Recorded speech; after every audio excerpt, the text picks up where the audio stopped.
How do you see the 5 different types of generic exercises being utilised within an organisation? Do you agree there should be 5?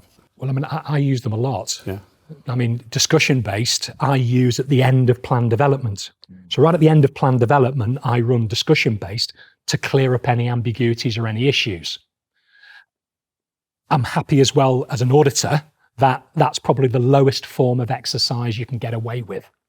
I love scenario-based exercises, the old tabletop style exercise. Yes, it's primarily around the brain, so it is discussion-based. However, I use, in my exercises that I run, tabletops are dynamic. I use role plays, I use news footage, I use sound effects, I use props. I get them to do things like logging, taking calls, tasking, interacting with other teams. Simulation, which is basically a remote scenario-based, remote tabletop. So it's tabletop, but out where they work. I used to do quite a lot of those in a previous life, chemical exercises that I used to run, coma exercises. However, what I find is they're very resource intensive and there's a lot of organizational risk. If I'm in the workplace and nobody's with me and I'm getting exercise injects into me and I'm trying to answer them, I'm still getting people coming to the door, knocking, asking me questions. I'm still answering my email. I'm still doing work. So half my brain is in reality and half my brain is in exercise. Really, I like to get them in an environment where I've got them and I've captured them. I love live play, but live play should only ever be used when you need to do physical things. Having had my teeth knocked out, my nose broken, numerous injuries. I've had somebody had a heart attack on the top of a gas tower in a live play exercise. The risks involved in live play, if you don't actually have to do physical things, shouldn't be done. Would you ever do a simulation that wasn't remote? Would you do a simulation in one huge room? Maybe? No, because simulations are, by always definition, remote. they're remote. They're at where people work.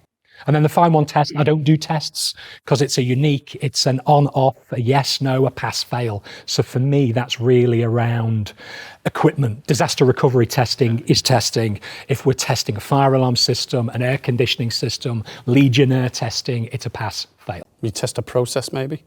In our world, is it pass or fail a process?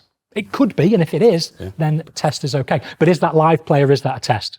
For me, it's probably more likely live play. I don't know what you think. What do you think, Charlie? Well, I think there's a few things there. First of all, I think lots of people call exercises different things. Yeah. So I would call it simulated exercise where you're talking tabletop. And I would say there's 2, but it doesn't really matter what we call them as long as we're all kind of on the same hymn sheet.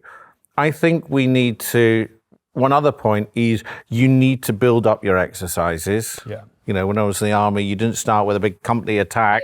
You started with shooting, then Pierce fire maneuver, then section attacks and platoon attacks, because if you go straight into the big thing, you know, you don't want to fail. But if you go straight into an exercise and it's chaos and nobody knows what they're doing, then again, you'll get demoralized there. So you've got to build up.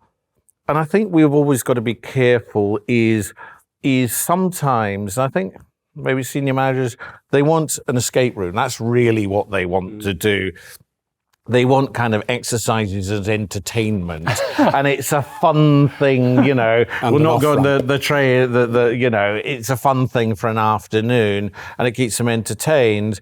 And sometimes they want all singing and dancing and media and people bursting into the room and cameras and stuff. And you say actually, you know, for a lot less money, a lot less time and effort, you're going to get much better training. It may not be as exciting. It is not trying to provide entertainment. And I think that's quite a lot of exercises are entertainment. It is actually a learning experience. And that's why you need to build it up. And that's why you need the programs to say, actually, you know, we're going to do. The other thing is there about, and I've written a book on this, short exercises. Everyone thinks, you know, you have to do a half-day exercise to make it worth the while. An hour, 45, senior manager, you'll not get them for very long. No. 45 minutes, you can do something really useful for 45, keeps them thinking about it, keeps it in their mind. You can do a scenario which you might not normally do because it's a little bit low likelihood. You can do that scenario. Oh yeah, I haven't thought of that. I haven't thought, let's go away and do some more planning on this. And regarding realism, do you find sometimes those in play are trying to create a counter story to win the battle? And how do you stop them developing their own stories and taking it away from reality? By having everything planned. I describe, when I'm teaching how to run exercises, it's an iceberg.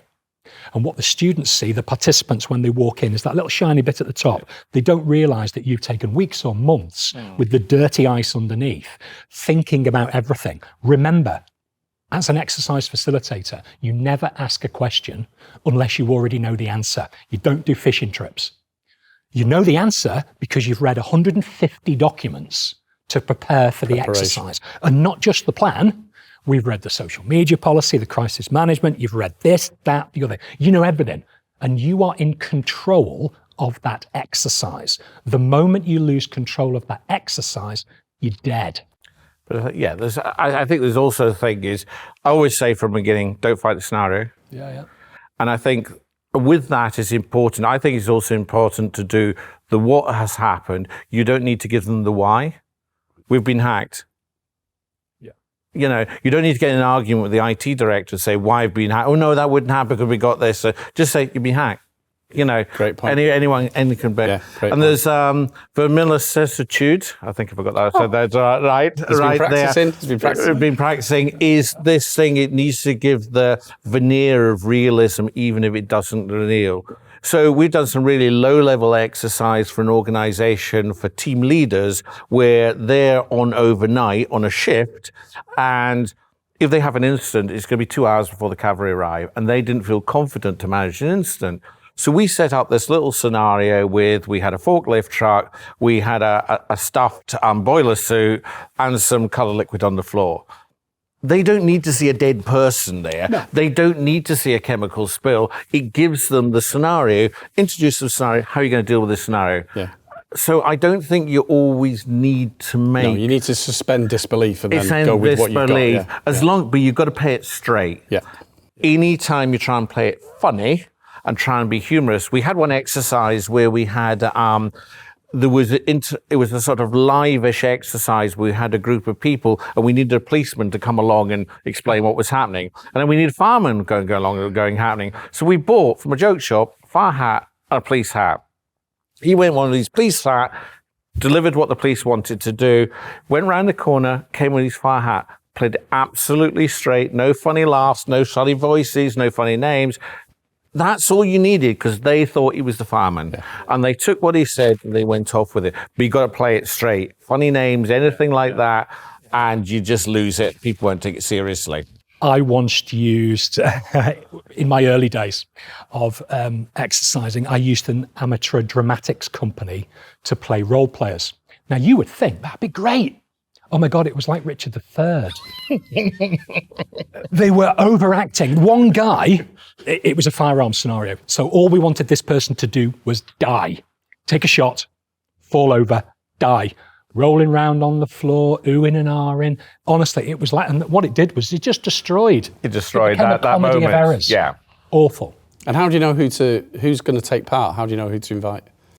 It's based on what you're trying to do. I mean, I ran the Labour Party conference exercise a number of years ago, and we had 120 delegates, 40 different organisations represented. But because of what we were doing, you look at the plans, you look at the procedures, and it lends itself towards who's going to come. I mean, I've run air crash disaster exercises, and all you do is you look at the doctrine, you look at the risks, you look at the plans, the procedures, and within that, it names all the players.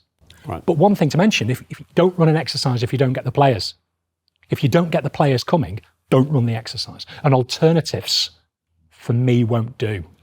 But I'm not quite convinced by that because, you know, you should have first 15 deputies. First team deputies. Yeah. One of the problems I always see the exercises is you get your first 15, always turn up because that's the exercise, they're meant to do it. Deputies never get it. Deputies never tell you. Do you ever run the exercise twice for deputies? No, we don't do that. So I think you have to have a look at this. Come back to a bit my sort of competency matrix idea to say, actually, you need to make sure you two are brilliant at exercise. You love it. You come down really good at it. But actually, you're both away on holiday at the same time, and someone else comes in, doesn't have a clue. So you need to build in something for those deputies, and you need to acknowledge they have a role. And I say that one of the things we're looking to build into exercise is to say, we'll come back and run the same exercise. We won't run it all singing, all dancing, because you'll probably not pay the cost again of that.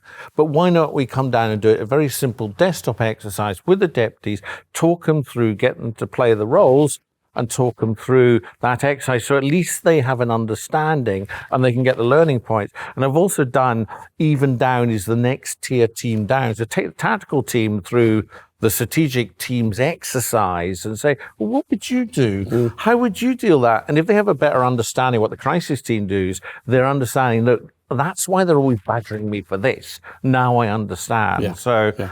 I think don't forget deputies is my. Have you ever? Because I've had this even in the last week, a complete no-show, and then I've said, so where's the deputy?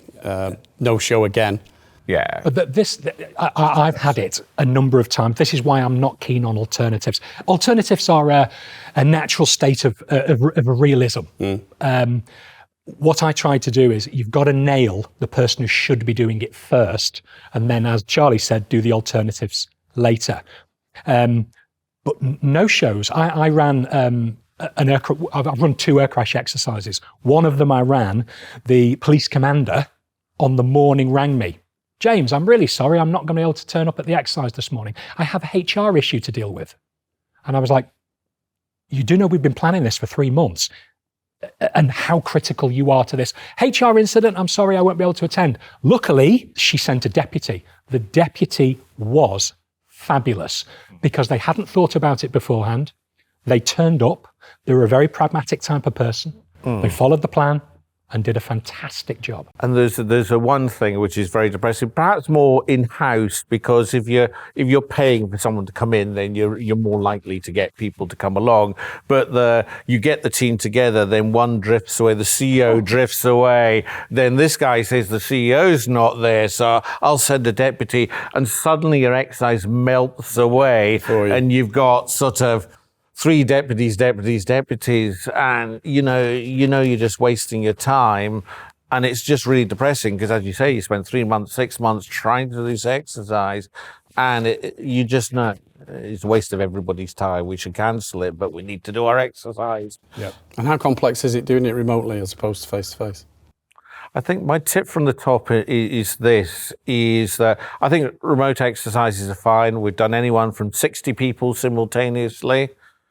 We had a client with had like 40 people on their crisis management team. We're going ridiculous, and just 3 people, or 1 or 2 people, just said, "People, this is how it's happening." And they didn't speak, so that's fine.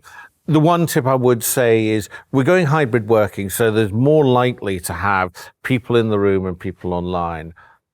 It works not very well having both. You're better off to have everyone in the room or everyone hybrid, because what happens in the room, people having conversations, little side conversations, a few telephone calls here, the poor people on the line can't see it, unless you've got some really, really good video conferencing, and most people don't have. So I think in that thing, you're better off going online, even the people are physically together. We're all good at video conferencing, everyone's equal. You can have the conversations, and then, you can get together and have side conversations. But you have your team meetings. Try not to do hybrid. It's a good idea, but it just doesn't really work. And similar with remote workforce, more preparation or similar amount of preparation if you're doing like a command post exercise? Remote has its difficulties. Remote's great, but I've found technology is the biggest problem. Making sure beforehand that everybody can activate the webcams and everybody can take part. I've done it where we did check all that, but still people on the day were dropping out, coming in, dropping off, coming in. For me, if you can get people in a room, it is by far the best way to do it. However, nowadays that isn't going to be. From now going forward, it is going to be a mixture of virtual and live. And we've got to adapt to a virtual world. But you've got to think of all the problems. And to be honest, the only way you're going to learn those problems is by experiencing them. And practicing the fading in and out and all those other things. We all do Microsoft Teams talks now. We all know that there's a problem, for example, when we do breakouts, when we share screens. They're going to happen in your exercise. So if you know that happens on a Teams call, trust me, it's going to happen on an exercise. So how do we eradicate those? And if you can't eradicate them, don't use that in your exercise. And do you think it's more likely that real incidents are going to be dealt with remotely more so now anyway? I do think, I think it's exactly going to be the same. And so I think that's realistic, is using the webcam. But there's some really good sort of ways you can use that. It has a different way of working. Like if you've got a Teams channel, then you can have the exercise team channel, so everybody knows that to go there. You can have all your documents available there. You can have the log there, and you can have someone typing up the log. Any documents produced there, all in one place. You can go into it, come back again. So that technology has a lot of benefits, whereas you used to have the boards. You can have virtual boards in there. So, quite a lot of what you would normally do in a room can be recreated online, and that does make that. And when you get senior management teams, which are all over the place, so there's some in Australia, there's some in America, that does that so cohesion. It's just a way of thinking through and a different way of working. Does it limit your choice of scenarios? How do you choose your scenario? And how would you deal with injects in that case? I don't think it limits your scenario choice. I definitely think as a facilitator, what it does for me is 70% of communication is non-verbal. And if I can only see your head and shoulders, I'm missing out on you leaking all those other things that I would see. Yeah, the signals within a classroom environment. You definitely have to adapt the way you deliver your injects virtually, because you may well have been delivering injects in certain ways that you might not be able to do. Because I use sound effects, video footage. I've come in with a parcel to deliver. So it means that you've got to think virtually. That's the big thing. If you run an exercise face on, it's more familiar. If you run them virtually, I find them, they give me a lot more headaches in the practicalities and the logistics of running a virtual exercise. What you find? Yeah, I think that's true. You can do normally you would do if you're doing a scenario type exercise, you will get, you'd use a lot of a phone call. It's more difficult a little bit with virtual. I don't like using email, because if you use email to run the exercise, then there's always a danger of getting out into the wild and think it's a real incident. There's also the problem if people start looking at the emails and the exercise, they start looking at their other emails, and then you've lost them. Yeah. So I find actually, depending on sophistication of the exercise, you can use the chat function. Use chat function, inject in the chat function, and you use that.